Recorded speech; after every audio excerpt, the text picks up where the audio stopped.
안녕하십니까. 3월 11일 새벽 예배입니다. 오늘도 하나님의 말씀의 은혜가 우리 가운데 가득하기를 주님의 이름으로 축복합니다. 이 시간 함께 나눌 말씀은 시편 61편입니다. 1절부터 5절까지의 말씀만 제가 봉독하도록 하겠습니다. 하나님이여 나의 부르짖음을 들으시며 내 기도에 유의하소서. 내 마음이 약해질 때 땅끝에서부터 주께 부르짖으오리니 나보다 높은 바위에 나를 인도하소서. 주는 나의 피난처시여 원수를 피하는 견고한 망대이심이니이다. 내가 영원히 주의 장막에 머물며 내가 주의 날개 아래로 피하리이다. 주 하나님이여 주께서 나의 소원을 들으시고 주의 이름을 경외하는 자가 얻을 기업을 내게 주셨나이다. 아멘. 오늘 시편에 보면 2절에 땅끝이라는 표현이 나옵니다. 여러분 이 땅끝이라고 하면 어떻게 이해가 되십니까? 시인은 2절에서요. 내 마음이 약해질 때에 땅끝에서부터 주께 부르짖으오리니 라고 고백을 합니다. 내 마음이 약해질 때라는 표현과 연결하여 땅끝을 이해한다면 어떻게 우리가 이해할 수 있을까요? 시인이 마음이 약해진 것은 자신이 처한 상황 때문입니다.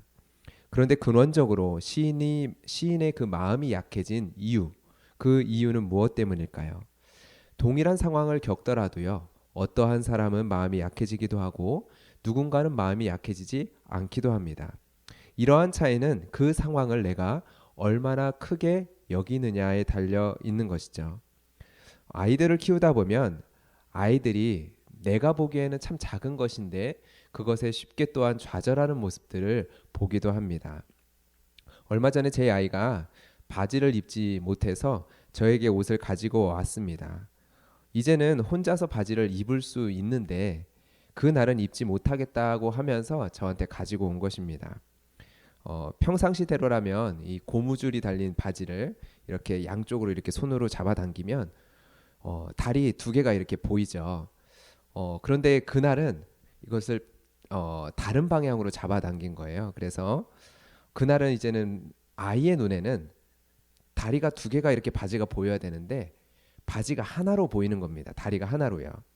그 정장 바지를 줄이 나 있는 모양으로 접어서 옷걸이에 걸 때의 모습을 생각하시면 됩니다. 그러한 모습으로 평상시처럼 잡아당겼는데 다르게 보이니까 아이의 입장에서는 이해를 하지 못한 거예요. 그래서 자신은 바지를 못 입겠다고 하는 겁니다. 그래서 저는 그냥 다리 하나를 넣어봐. 일단 무조건 다리 하나를 넣어봐. 그러면은 다리 하나가 나타날 거야 라고 이야기했더니 그렇게 하더라고요. 그리고 말을 듣고 시도했는데 성공하고 나서는 저를 보고서 씩 웃더라고요. 여러분 정말 별거 아닌 상황인데 이 아이의 입장에서는 처음 겪는 상황 그리고 본인의 입장에서는 이해할 수 없는 상황이었을 것입니다. 왜 평상시와 다르게 바지 모양이 이러지? 이해할 수 없기에 아이 입장에서는 너무나도 큰 상황이었던 거죠. 그래서 평상시에는 내가 입을 거야 당당하게 이야기하던 아이가 주눅이 들어서 난 바지 못 입겠어요 하면서 저한테 온 것이겠죠. 이제는 이러한 동일한 상황에서 아이의 마음은 약해지지 않을 것입니다. 그러나 다시금 이해할 수 없는 또 다른 일을 겪게 된다면 분명 아이는 다시금 자신 없어 하면서 난 못하겠어요 라는 이야기를 하게 되겠죠. 그러나 울지는 않을 것입니다. 이번에 저에게 있었던 상황처럼요. 아직도 아이는 배워가고는 있지만 낙담하기 전에 아빠 도와주세요 라고 말할 수 있다라는 것을 지금 알아가고 있기 때문입니다. 그리고 그것을 어느 정도 알고 있기 때문이죠. 여러분 시인은 1절에 이렇게 고백을 합니다. 하나님이여 나의 부르짖음을 들으시며 내 기도에 유의하소서. 나의 소리를 들으시고 나의 기도에 응답하시는 분이 계시다라는 것을 우리가 안다면 우리는 내가 처한 상황에 함몰되지 않을 수 있습니다. 우리가 어떠한 상황 속에서도 나의 소리에 귀를 기울이시고 응답하시는 분을 볼 수만 있다면 그 상황에 위축되지 않을 수 있습니다. 그런데 여러분 보이지 않습니다. 응답이 더딥니다. 그리고 나의 소리를 듣지 않으시는 것 같습니다. 그러할 때 우리는 어떤 일을 경험할까요? 바로 시인처럼 마음이 약해짐을 경험합니다. 그러할 때 우리는 하나님이 계시지 않는 저 땅 끝에 거한 것 같은 마음의 상태를 경험하게 되어집니다. 여러분, 이스라엘은 성전 중심 사상이 있었습니다.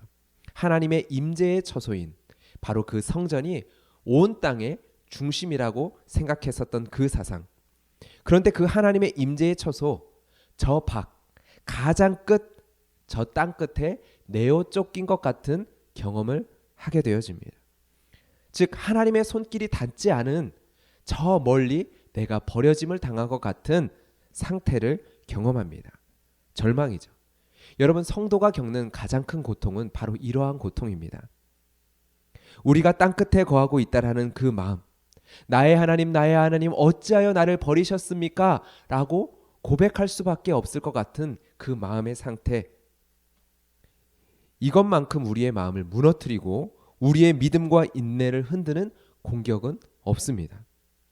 아무리 이해할 수 없는 어려움과 고통 속에도요, 우리의 마음에 하나님을 향한 친밀함으로 가득하다면 우리는 넉넉히 이기게 하시는 하나님의 능력을 도리어 찬양하고 간증하며 살아갈 수 있습니다.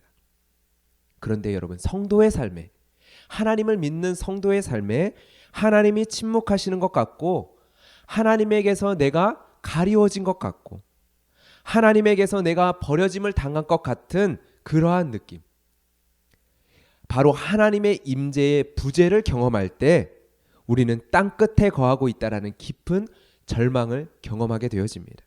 이것보다 성도를 고통스럽게 하는 것은 없습니다. 그런데 여러분, 오늘 시편은 바로 그 땅끝에서 우리가 무엇을 해야 하는지를 분명하게 가르쳐주고 있습니다. 땅끝에서부터 주께 부르짖으오리니.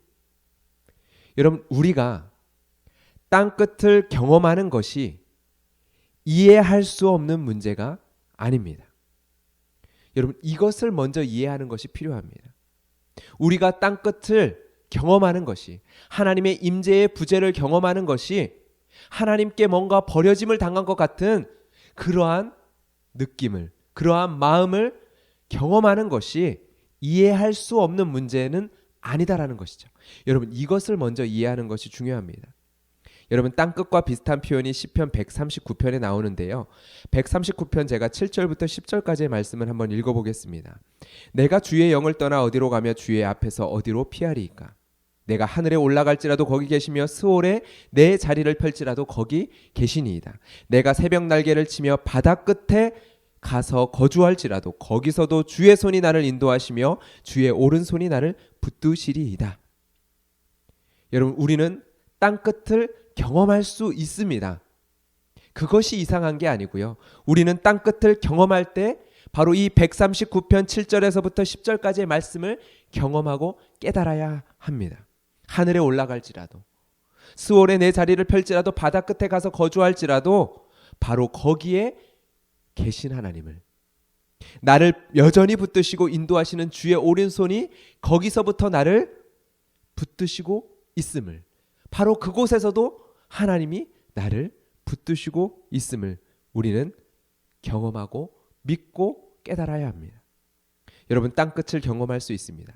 그렇게 하나님을 뜨겁게 믿고 섬겼는데, 하나님과의 친밀함을 누렸는데 하나님의 임재를 경험할 수 없는 깊은 수렁에 빠진 것 같은 상황을 경험할 수 있습니다.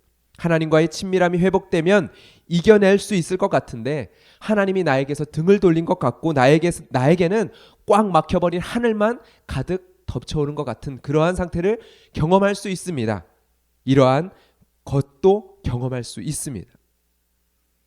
그리고 우리는 그곳에서 주께 부르짖을 수 있습니다. 그러한 상태에서도 주께 부르짖을 수 있습니다. 버려짐을 당한 것 같은 그 상태에서도 주께 부르짖을 수 있어야 합니다.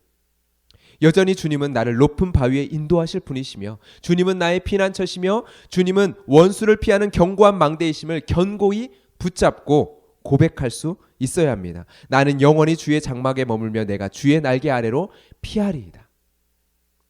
여러분, 주의 날개 아래에 피한다라는 것은 이러한 것입니다.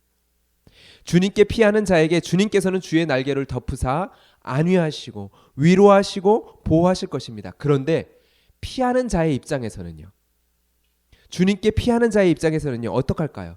내 상황이 여전히 막막하고 여전히 앞길이 보이지 않고 무엇보다도 하나님의 일하심이 보이지 않음에도 여호와 하나님을 경외함으로 그분을 의지하고 버티는 것입니다. 여러분, 이것이 여호와의 날개끈을 아래 피하는 것입니다. 그러한 그들에게 주의 날개로, 치료하는 날개로 덮으실 것입니다. 그런데 우리는요 여전히 그 하나님이 보이지 않는 막막한 상황 가운데도 여호와 하나님을 경외함으로 그분을 의지하고 버티는 것이죠. 바로 그것이 주의 날개끈을 아래 우리가 거하는 것입니다. 나아가는 것입니다. 여러분, 땅끝에 거하고 계신 분이 계십니까? 마음이 약해지신 분이 계십니까? 믿음과 신앙이 다 식어버린 것 같은 그러한 상태를 경험하시는 분이 계십니까? 그것을 여러분 이상히 여기지 마세요. 그러나 당연히 여기지도 마시기를 바랍니다. 그 자리에서 주께 부르짖으십시오. 여호와를 경외한다라는 것은 이런 것입니다. 땅끝에서도 하나님을 두려워하며 또한 그 하나님을 사랑하기에 주의 장막에 거하기를 바라며 버티는 것입니다. 여러분, 오늘도 버티시기를 주님의 이름으로 축복합니다. 버텨내는 것이 은혜임을 주님 앞에서 고백할 수 있기를 소망합니다. 오늘도 인내하며 주님을 붙드시기를 축복합니다. 오늘도 주님께 부르짖음으로 나아가기를 축복합니다. 그때 주님께서 주의 치료하는 날개로, 주의 그 넓은 날개로 우리를 덮으시고 안위하시며 위로하실 때가 우리 가운데 있을 것입니다. 이 시간 주님 앞에 기도하며 오늘도 주님 앞에서 이 믿음의 경주를 감당할 수 있는 힘과 능력을 달라고 같이 함께 기도하며 나아가도록 하겠습니다. 기도하겠습니다. 살아계신 하나님 아버지, 감사합니다. 오늘도 이 시간 주의 날개끈을 아래 피하여 쉬는 쉼을 누리기를 원하는 주의 백성들이, 하나님 주의 성도들이 주의 말씀 앞에 이 시간 나와왔습니다. 오직 우리가 땅끝에 거할지라도 하나님, 우리의 마음이 상하며 우리의 마음이 지치고 하나님 우리가 땅끝에 거하는 것 같은 그러한 주님의 그 임재의 부재 속에서의 막막함과 고통을 경험할지라도 그곳에서 우리가 주님께 부르짖으며 이 시간 나아가오니 그때 그곳에서 여전히 나를 인도하시며 바다 끝에 거할지라도 주의 손이 거기서도 나를 붙드시는 그 은혜를 우리가 경험하고 누리며 나아가게 하여 주시옵소서. 하나님, 우리가 오늘도 이 말씀을 붙들며 나에게 주어진 그 믿음의 경주 또한 믿음을 붙들고 버텨야 될 그 인내의 자리에 안에 우리가 믿으며 나아갈 수 있게 하여 주시옵소서. 버티며 나아가게 하여 주시옵소서. 우리가 굳게 주님 앞에 견고히 서서 나아가게 하여 주시옵소서. 의인의 요동함을 허락하지 아니하신 그 주님의 은혜가 우리 가운데 있기를 소망합니다. 오늘도 이 시간 주님께 부르짖으며 나의 짐을 주님께 내어 맡기며 이 시간 기도하며 나아갈 때 우리의 마음 가운데 하나님 주의 믿음을 더하여 주시고 하나님 낙심한 자, 하나님 절망 가운데 있는 자들의 심령 가운데 하나님의 은혜와 능력으로 하나님 이 시간 붙잡아 주시옵소서. 붙들어 주시옵소서. 오늘도 버텨낼 수 있는 힘과 능력을 더해 주시고 오늘도 믿음으로 우리의 삶 가운데 믿음의 경주를 넉넉히 감당하게 하여 주시옵소서. 주님, 감사합니다. 오늘도 넉넉히 이길 힘을 허락하여 주시는 그 주님의 은혜를 붙들며 이 시간 나아갑니다. 우리가 땅끝에 거하고 있을지라도 그곳에서 주님을 향하여 부르짖으며 나아가는 이 새벽의 시간이 되게 하여 주시고 그 믿음으로 우리의 구할 바, 우리의 뵐 바 주님 앞에 아뢰며 나아가게 하여 주시옵소서. 우리의 가운데 계하시며 탄식 가운데 하늘 탄식함으로 우리를 위하여 빌 바를 하나님 아버지 기도하고 계시는 주님, 주의 성령의 은혜를 하나님 이 시간 구하며 나아가오니 하나님 아버지, 우리의 입술이 닫혀 기도할 수 없을지라도 주의 성령께서 말할 수 없는 탄식으로 우리 속에서 우리를 위하여 간구하고 계심을 붙들며 주님 안에서 버텨낼 수 있는 오늘 하루의 삶이 될 수 있도록 주여 축복하여 주시옵소서. 예수 그리스도의 이름으로 기도드렸습니다. 아멘. 우리의 기도의 제목을 주님 앞에 아뢰며 기도하며 나아가도록 하겠습니다.